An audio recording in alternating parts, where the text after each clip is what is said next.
All right, pleased to be joined on the Ray and Dregs Hockey Podcast by Dave Jackson, who is a rules analyst with ESPN. Rules expert, rules analyst, whatever. More importantly for me, you reffed well over 1,500 NHL regular season games, Dave. I mean, go down the resume, the Olympics, all outdoor games, All-Star, all of that kind of stuff. How is it, aside from having the opportunity to work with the great Ray Ferraro and some of the other incredible broadcasters at ESPN, did you end up as an analyst? Because I'm thinking that throughout your NHL career, there's probably one or two times where you wanted to reach through the TV and swat us a couple of times for our interpretation of calls or missed calls or any of that.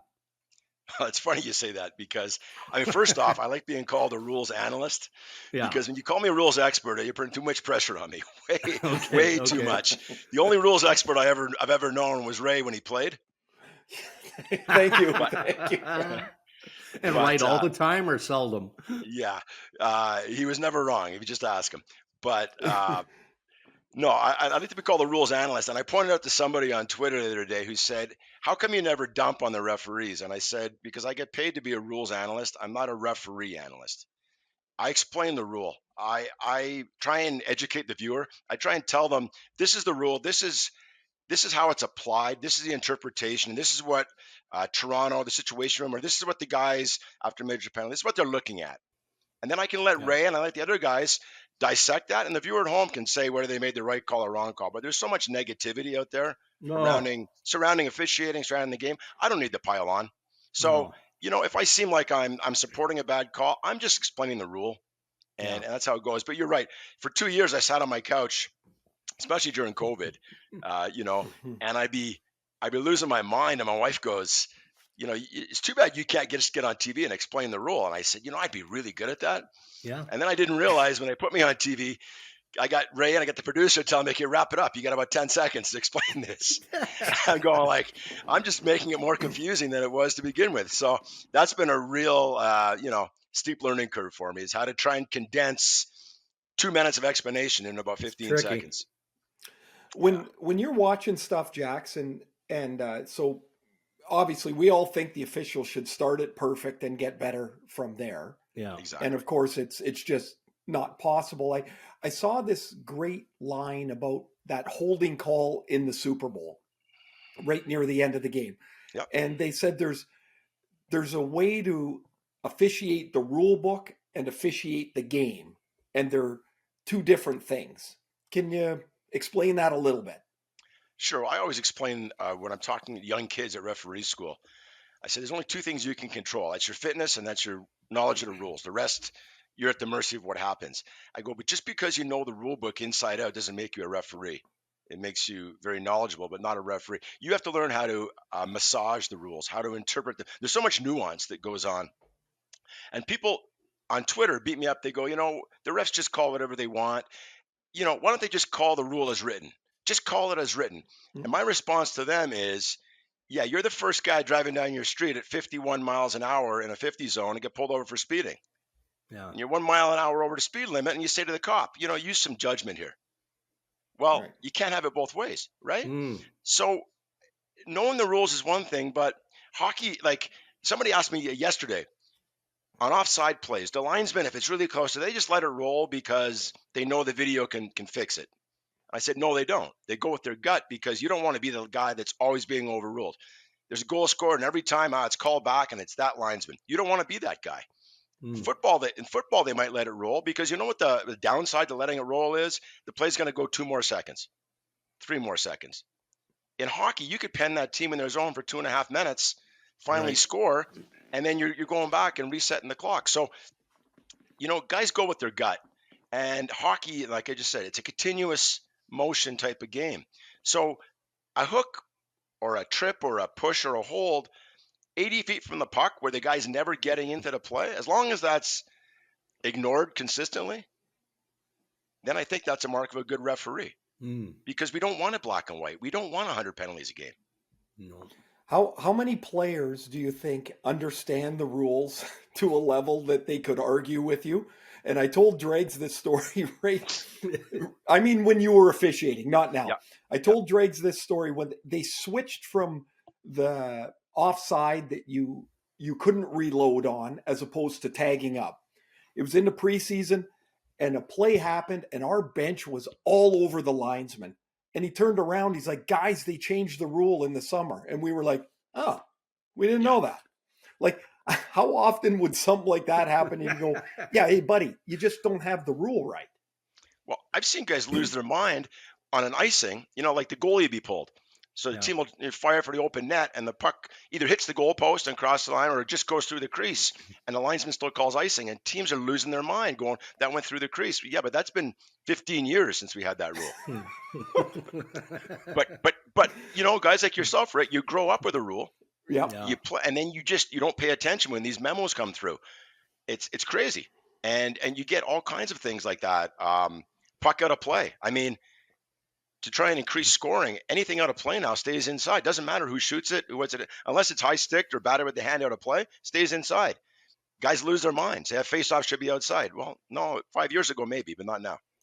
Hey, Dave, I mean, we're geniuses in studio because we have slow-mo, right? And we've got multiple replays, and we can dissect by millimeters, literally. So let's go back to pre-video review as an example. The days when you made the call, it was 100% your judgment or your fellow officials. I'm going to guess that you preferred those days, or do you like the idea that the get it right motto, which is what most officials adhere to, every league says that in pro sports, more or less can be applied now because of, the addition of video review, which is better? Well, you know what, Ray, I mean, I have to ask you, when you go back to your playing days, your most vivid memories that you always remember, was it when you screwed up, or was it a really good play you made? Because I know for officials, we really don't have good plays. Yeah. We have the calls that define our season, define our career for some guys. Those are what you remember. Right. And I know for me, I could probably, if I thought about it hard, I mean, over 32 years, I probably had half a dozen calls that, cost a team a playoff series, cost a team a playoff spot, and they were the wrong call. And I think pretty much every one of them could have been rectified with video review we have today. So, I mean, look at the wrinkles on this face. I'd probably be good looking now if I hadn't had all those sleepless nights. Probably not. Probably not. But all those sleepless nights that could have been avoided with video review. But on the other side, and I think we were talking about this a while ago, Ray, my first year in the league, like my first game was 1990. Back then you had, I think, Wednesday night TSN, and you had Saturday night Hockey Night in Canada. Yeah. And I think that was it. Yeah, you had local broadcasts that maybe did some of the games. You do a game in LA in 1991, there's a good chance that no matter what you did, no matter how mad the team was, as long as something happened on Saturday, as long as something happened Sunday, Monday, Tuesday, by the time Toronto got your videotape on Wednesday that was mailed in by the GM, they had so many more fires to put out. No one even looked at it. But now, we got 15 HD slow-mo reviews, like you said, Darren, and it's instantaneous. When you make a mistake, you're the last guy to know about it, and everybody else knows right away.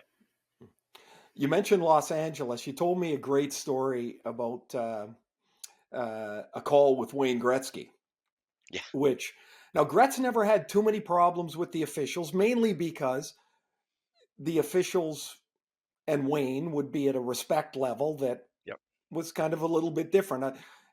One of my first years, that was when they didn't have the T's for the face-off dots. And the old days, right? The rookies had to stand like a frozen rope, and the veterans could cheat however they wanted. Yeah. And so we were in Edmonton, and I was taking a draw against Gretz, and which never happened because I usually wasn't allowed on the ice against him. And he was cheating so bad. I said to the linesman, why don't you just throw the puck in the corner for him, and then I won't have to ruin my tape? And the linesman looked at me, and Gretz said, why don't you shut the F up and put your stick down? So I put my stick down, and Gretz won the draw because he was better and he cheated. But there was a level of respect that was always there. However, as the great Bill Burr would say, you and Gretz kind of had a coconut bump, correct? Well, I mean, so it was a game. There was a huge rivalry with LA and Vancouver in the early 90s. And they met each other in playoffs a lot. And so there'd been some bad blood in Vancouver, and now they were playing in LA, and Andy Van Hellemond was scheduled to do the game, and he had back issues, and he called Brian Lewis after his game and wherever and said, I can't go to LA tomorrow, my back's hurting. So back then there's no cell phones. You go out for a couple of beers after the game, and you walk in your hotel room, that red light's flashing on the phone. It's bad news. It's bad news. Your wife's calling, she's mad at you, or it's your boss calling. It's only one of those two options. So I pick up the phone, and it's Brian Lewis. Give me a call.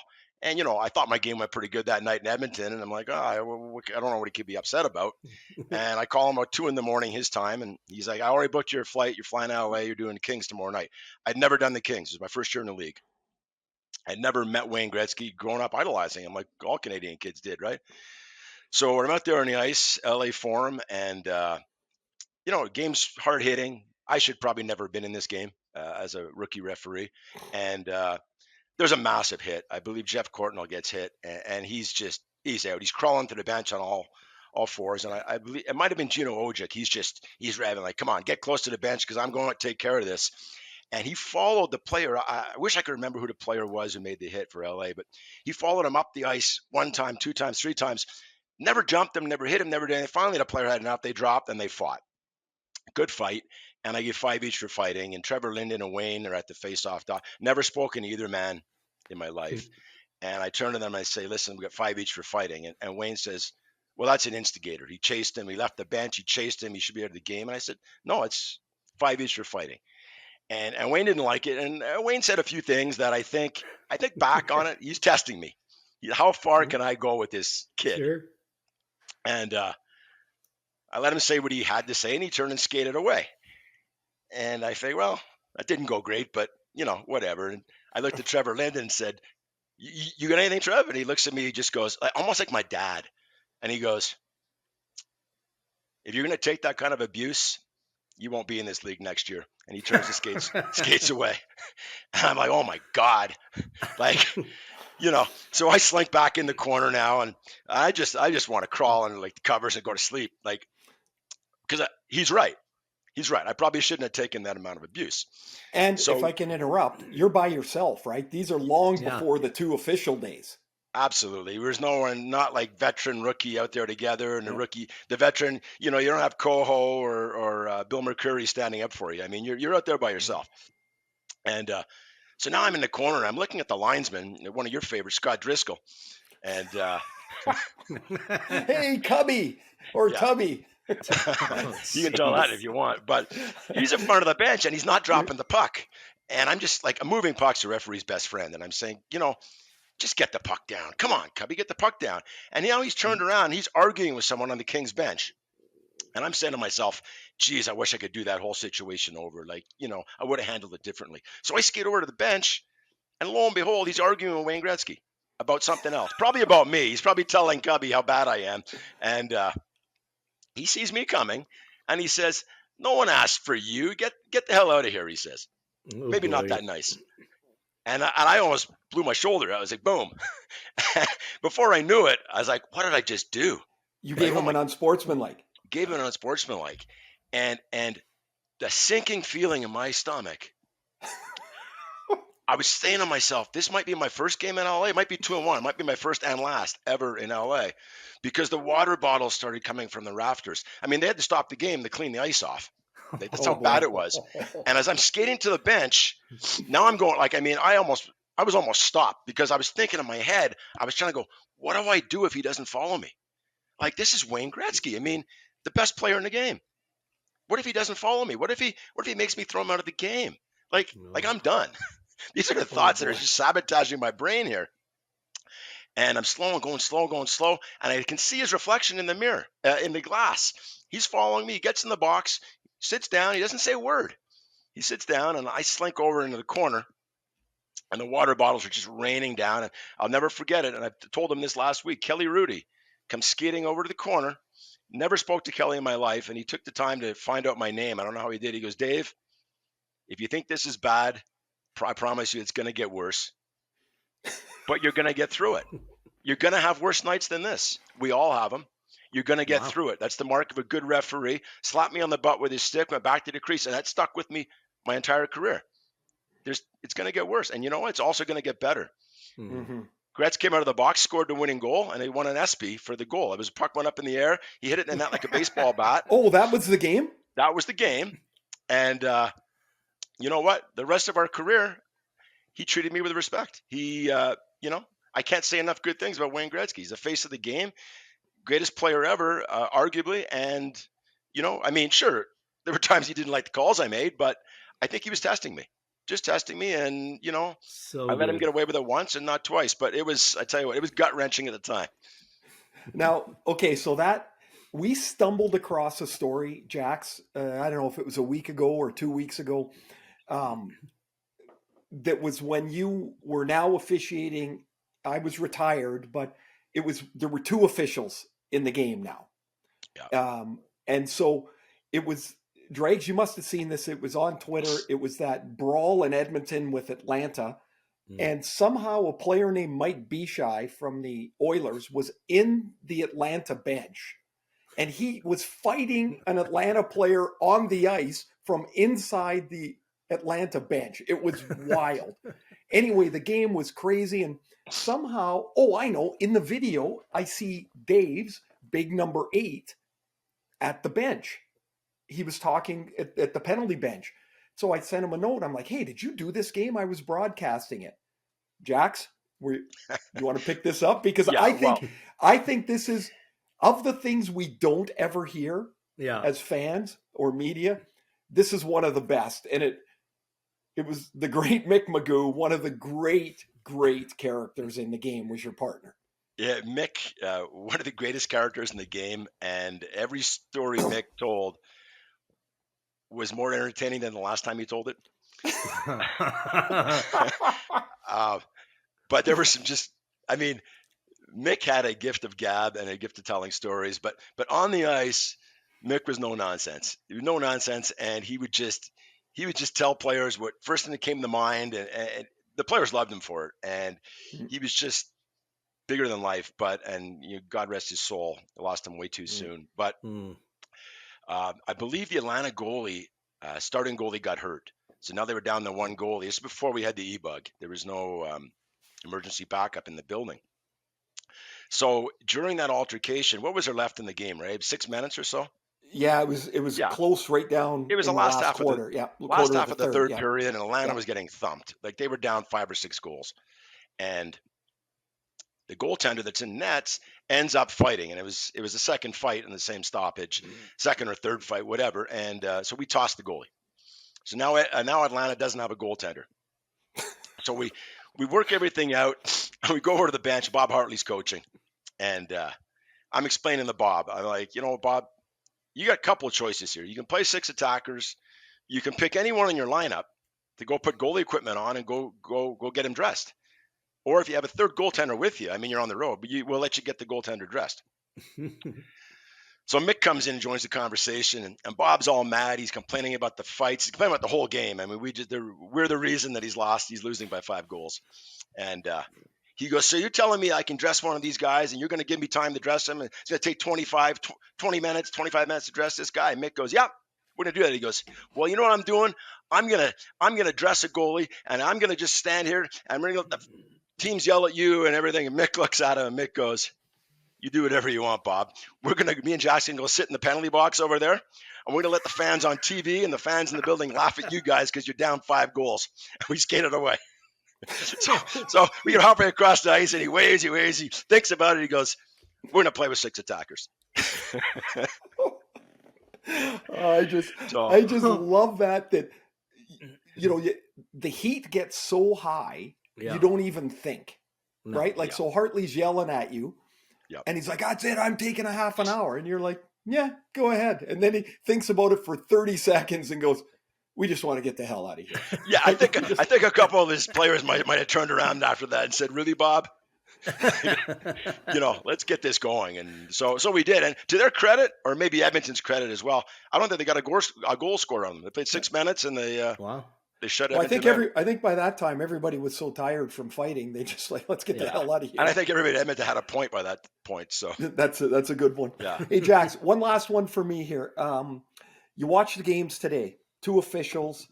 there's been such a turnover in the league, as fellas like yourself have retired and moved on. As Dregs mentioned earlier, 1,500 games plus for you, which is just astounding. When you watch these guys now, do they seem, as they come in and now they work some American League games, some NHL games, till they become full-time guys, does it seem harder? And do these guys seem younger than when you started? Or is it just the way it is now? Well, I think it's a double-edged sword, Ray. I think it's easier in a sense because you're working with a veteran, an established guy. I remember watching games where young guys would come in. I referenced it earlier. Don Koharski with Billy McCreary. Coach would get on the young referee, and they'd come over to the bench, and they'd tell that coach, "You yell at him again, I'm tossing you."